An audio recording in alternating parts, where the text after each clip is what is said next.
दोस्तों, क्या आपने कभी सोचा है कि अगर पृथ्वी घूमती है तो हम गिरते क्यों नहीं? पृथ्वी पर सबसे पहले कौन आया, इंसान या जानवर? भारत में कौन कौन से वर्ल्ड हेरिटेज हैं जहां हमें जरूर जाना चाहिए? प्राचीन भारत की सीमाएं कहां तक फैली थी? अगर आप नहीं जानते तो दोस्तों इस वीडियो को जरूर देखिए। हमारा पहला सवाल है, अगर पृथ्वी घूमती है तो हम गिरते क्यों नहीं? दोस्तों, इसके पीछे जो कारण है वो मैं आपको इस वीडियो में बताने वाला हूँ। दोस्तों, पृथ्वी का आकार बहुत ही बड़ा होता है जिसका सच में आंकलन करना बहुत मुश्किल होता है। तो इसलिए हम इंसान पृथ्वी के मुकाबले समुद्र में उस छोटे जीव के जैसे हैं जिसे समुद्र की लहरों से कोई प्रभाव नहीं पड़ता। वैसे ही पृथ्वी के गुरुत्वाकर्षण बल के कारण हम पृथ्वी के एकदम सटीक और बंधे हुए होते हैं, जो हमें पृथ्वी के सतह पर स्थित रखते हैं।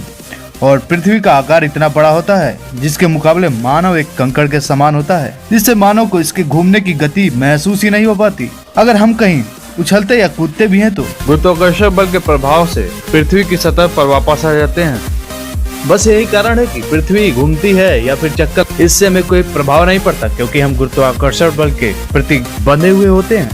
दोस्तों, पृथ्वी पर सबसे पहले कौन आया था, इंसान या जानवर? अगर आप नहीं जानते तो इसका जवाब मिल गया है। दोस्तों, इस दुनिया का एक ही साधारण सवाल है जिसका सटीक जवाब किसी के पास नहीं था, लेकिन अब इसका जवाब मिल गया है कि पृथ्वी पर सबसे पहले कौन आया था। दोस्तों, वैज्ञानिकों का कहना है कि वे पैसपर्मिया कल्पना को नकार नहीं सकते। इस परिकल्पना के मुताबिक अंतरिक्ष से आई अंतरिक्ष धूल, उल्का पिंड या क्षुद्र ग्रह से धरती पर जीवाणु पहुंचे थे। इस जीवाणुओं से ही धरती पर जीवन की शुरुआत हुई है। दरअसल धरती पर 20 साल पहले गिरे 2 पुरातन उल्का पिंड का हाल ही में वैज्ञानिकों ने अध्ययन किया है, तो चौंकाने वाली जानकारियां सामने आई हैं। इन उल्का पिंडों में जीवन की शुरुआत के लिए जरूरी सभी चीजें मौजूद थी, पानी भी था और जैविक तत्व भी। इस आधार पर विशेषज्ञों के उस दावे को बल मिला है जिसमें कहा जाता है कि धरती पर जीवन की शुरुआत परग्रही संक्रमण से हुई और ब्रह्मांड में ऐसे ग्रह हैं जहां एलियन मौजूद हैं। मानव की उत्पत्ति पर शोध करने वाले डॉक्टर एलियस सिल्वर ने अपनी किताब human are not came from earth में लिखा है कि मानवों को हजारों सालों पहले एलियन धरती पर लाए थे। जी हाँ, और इसका इंटरनेट पर भी इस किताब को लेकर खूब चर्चा हुई थी। डॉक्टर सिल्वर के मुताबिक मानव धरती की सबसे विकसित प्रजाति है, लेकिन आश्चर्यजनक रूप से वह यहाँ के वातावरण की अनुकूल नहीं है। सूर्य की किरणें उसे नुकसान पहुँचाती है, प्राकृतिक भोजन उसे पसंद नहीं है, उसे ढेरों गंभीर बीमारी होती है। इसका ये भी कारण है कि मनुष्य को पीठ की दर्द की समस्या होती है क्योंकि उसका विकास कम गुरुत्वाकर्षण बल के वाले ग्रह पर हुआ है। तो दोस्तों, ये थी जानकारी कि धरती पर सबसे पहले कौन आया था। सबसे पहले जीवाणु आए थे जिसकी उत्पत्ति से आज हम इंसान बने हैं। अब आगे चलते हैं, भारत में कौन कौन से वर्ल्ड हेरिटेज हैं जहाँ हमें जरूर जाना चाहिए। तो दोस्तों, आज हम बताते हैं कि आपको कहाँ कहाँ भारत में घूमना चाहिए। भारत की सभ्यता बहुत ही पुरानी है, ऐसे में यहाँ कई महान राजा और महाराजों का निवास रहा है, जिस कारण यहाँ कई ऐतिहासिक स्थल मिलते हैं जो कि भारत को दुनिया के सामने एक अलग ही पहचान। यहाँ पर भारत के प्रसिद्ध और ऐतिहासिक स्थल की जानकारी हम देने वाले हैं, तो इस वीडियो के साथ बने रहिए। ताजमहल, गोलकुंडा का किला, कुतुब मीनार, पुराना किला, चार मीनार, लाल किला, आगरा का किला, इंडिया गेट, मेहरानगढ़ का किला, मुमताज महल, सिंधु घाटी सभ्यता, हम्पी गांव और मंदिर, हवा महल, सांची स्तूप, जल महल, कमल मंदिर, अजंता की गुफाएं, ग्वालियर के किले, हड़प्पा संस्कृति, भीमबेटका, रानी की वाव, खजुराहो मंदिर, हुमायूं का मकबरा। इन ऐतिहासिक और चर्चित जगहों पर आपको एक बार जरूर जाना चाहिए। दोस्तों, हम बात कर रहे थे हमारे देश भारत की सीमा कहां तक फैली थी। वैसे तो कुछ वामपंथी विचारधाराओं और इतिहासकारों ने हमारे इतिहास के साथ बहुत छेड़छाड़ और खिलवाड़ किए हैं, पर वो क्या है ना कि सत्य किसी से छुपता नहीं है। असली तथ्य कहीं न कहीं से मिल जरूर जाते हैं। तो दोस्तों, आपको जानकर ये गर्व होगा कि भारत की सीमा पूर्व में इंडोनेशिया के बाली से लेकर कैस्पियन सागर तक फैली हुई थी, जो धीरे धीरे आक्रमणकारियों के द्वारा सिकुड़ती चली गई। तो ये जानते हैं हमारे महान देश के इतने बड़े भूभाग का अंत कैसे हुआ। दोस्तों, प्राचीन भारत की सीमाएं विश्व भर में दूर दूर तक फैली हुई थी। भारत ने राजनीतिक आक्रमण तो कहीं नहीं किए, परंतु सांस्कृतिक दिग्विजय अभियान के लिए भारत मनीषी विश्व भर में गए। शायद इसलिए भारतीय संस्कृति और सभ्यता के चिन्ह विश्व के लगभग सभी देशों में मिलते हैं। यह एक ऐतिहासिक सत्य है कि सांस्कृतिक और राजनीतिक रूप से भारत का विस्तार ईरान से लेकर वर्मा तक फैलता रहा। भारत ने संभवतः विश्व में सबसे अधिक सांस्कृतिक और राजनीतिक आक्रमणों का सामना किया है। इन आक्रमणों के बावजूद भी भारतीय संस्कृति आज भी मौजूद है, लेकिन इन आक्रमणों के कारण भारत की सीमाएं सिकुड़ती गईं। सीमाओं के इस सिकुड़न का संक्षिप्त इतिहास यहाँ प्रस्तुत है। पहला, ईरान। ईरान में आर्य संस्कृति का उद्भव 2000 ईसा पूर्व में हुआ था। उस वक्त हुआ था जब बलूचिस्तान के मार्ग से आर्य ईरान पहुंचे और अपनी सभ्यता व संस्कृति का प्रचार वहां किया। उन्हीं के नाम पर इस देश का नाम आर्याना पड़ा।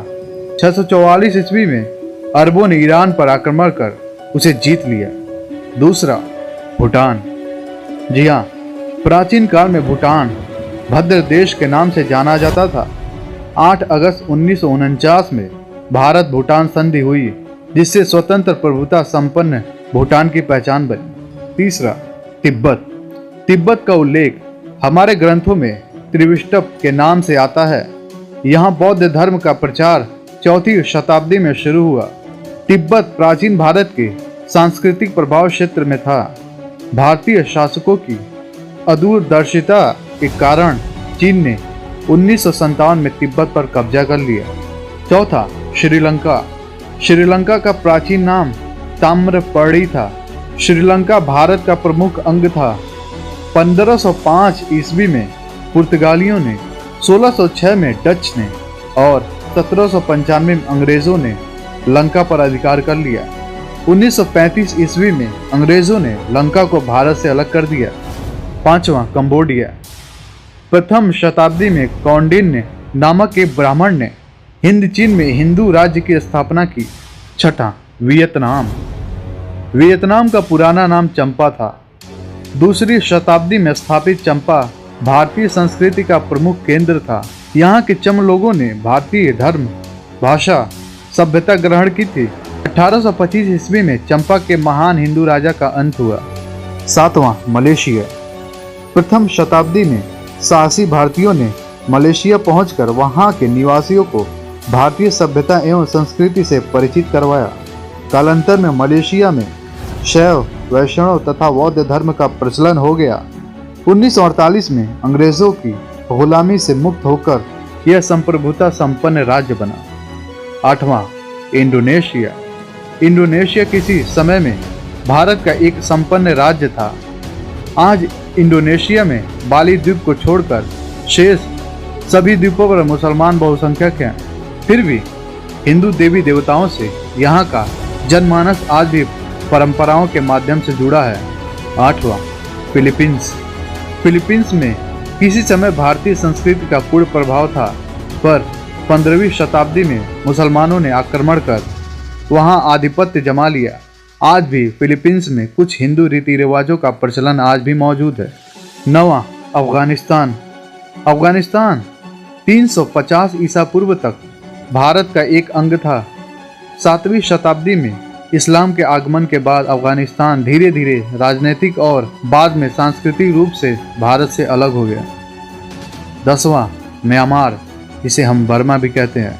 आराकान की अनुश्रुतियों के अनुसार यहाँ का प्रथम राजा वाराणसी का एक राजकुमार था।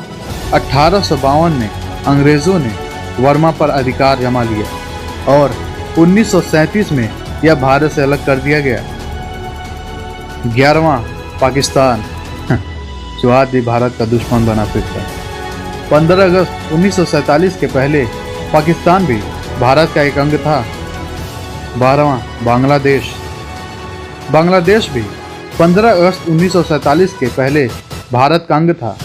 देश विभाजन के बाद पूर्वी पाकिस्तान के रूप में यह भारत से अलग हो गया और 1971 में यह पाकिस्तान से भी अलग हो गया। तो दोस्तों, यहाँ तक फैला हुआ था हमारा अखंड भारत, जो आज ऐसी स्थिति में मौजूद है, पर फिर भी हमारा देश एक महान देश कहलाता है।